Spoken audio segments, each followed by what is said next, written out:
Yeah, huge. Vietnamese right after the war have a lot of people moving to US, right? And most people will live in California or but people don't know that Houston actually the second biggest city that have most Vietnamese. A lot of Vietnamese go Houston as well.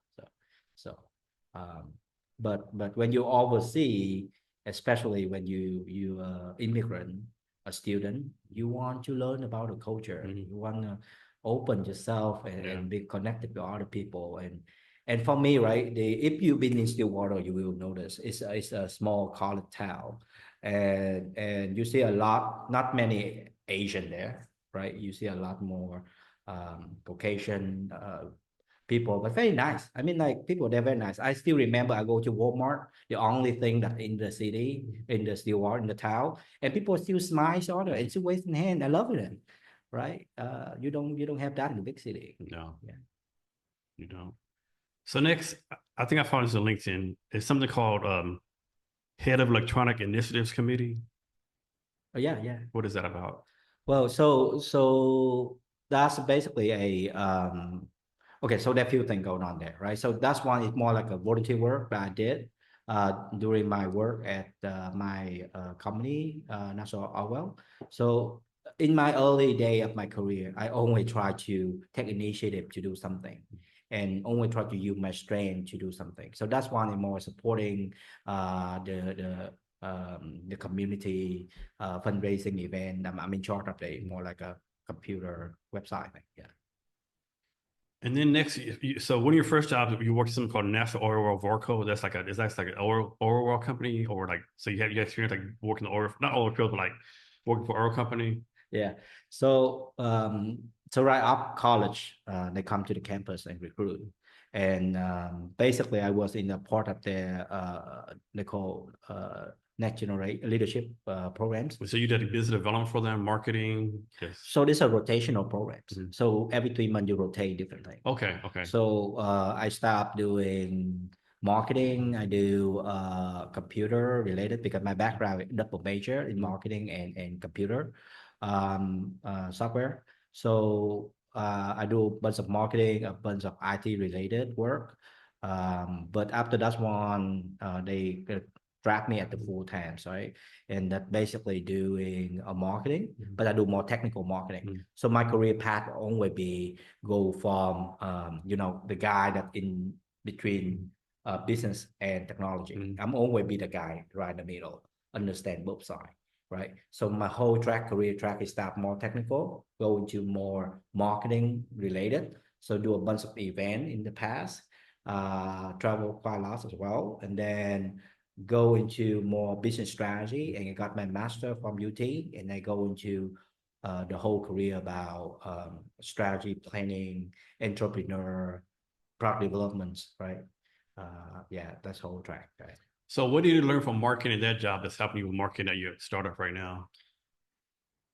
The interesting thing, right? That's what I love about my work at the National Oil Varco because they are a big company, right? They multinational. They actually used to be in the Fortune 200. So they want a top performance in stock exchange, right? And what they do is basically they are manufacturing company for any oil field equipments. So they do anything from oil rig to drill bit to software to hardware, so anything, right? Um, so if you're in Houston, you probably see their office somewhere in the Beltway area, very big, right? But what I learned during that period, the actually how the company have a structured way of growing people, Mhm. right?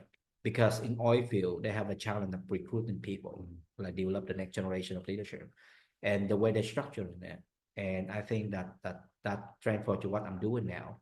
It try to helping the next generation of people of how to be more efficient of grow their career, right? And that's basically based on that previous life experience. Um, just not marketing. It's just HR. It's the thing about product development. It's about everything, not just marketing. And that's what I try to do for the next generation as well. Try to be give them that opportunity to rotate inside my company or even help other company to design certain rotational programs for them to helping grow the teams. And how long were you at that company for?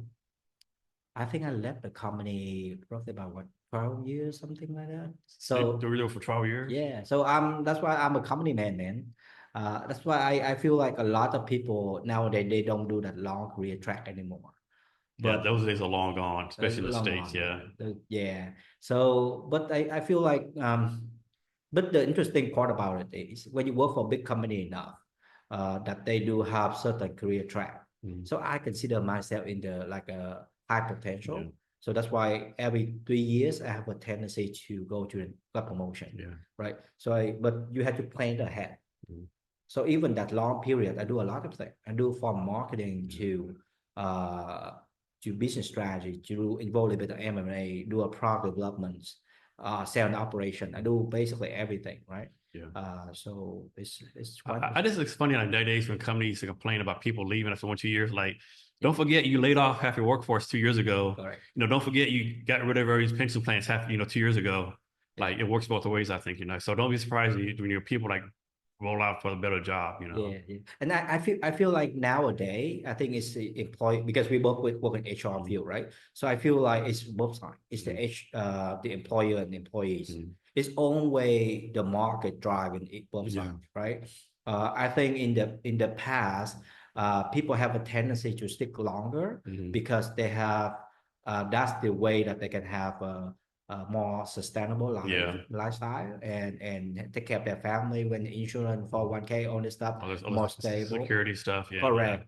Correct. And nowadays I think that alternative option is on the table, right? A lot more younger generation they can make money by doing YouTube, Yeah. like TikTok, do a lot of things They have 2 differently. 3 4 jobs. Correct. And they not do a traditional one job anymore. No. They do like a 2 3 hustle, right? Yeah. And I feel like that become the normal. So you basically see a different way of people do their career path. Yeah. Way But different. very different. So from the employer standpoint, right, I feel like we need to adapt to the new way of people work as well, right? You want to make sure that people come to the office, accomplish what they're supposed to do, and then what they do outside, none of my business, right? But can company be flexible enough and discipline people enough that people come to the office, be efficient? I think that is the question. Yeah. So Amazon's make everyone go back to work to the office like 5 days a week, right? Mm. What's your take on that? 5 days a Yeah, week. Amazon make everyone go to the office 5 days a week. Okay. No more remote work. You have to be in the office 5 days a week. I think this is happening as well, right? After COVID, people work from home hybrid, right? And a lot of my friends actually in Houston, but they work for a company in California or New York because the cost of living is much more affordable, right?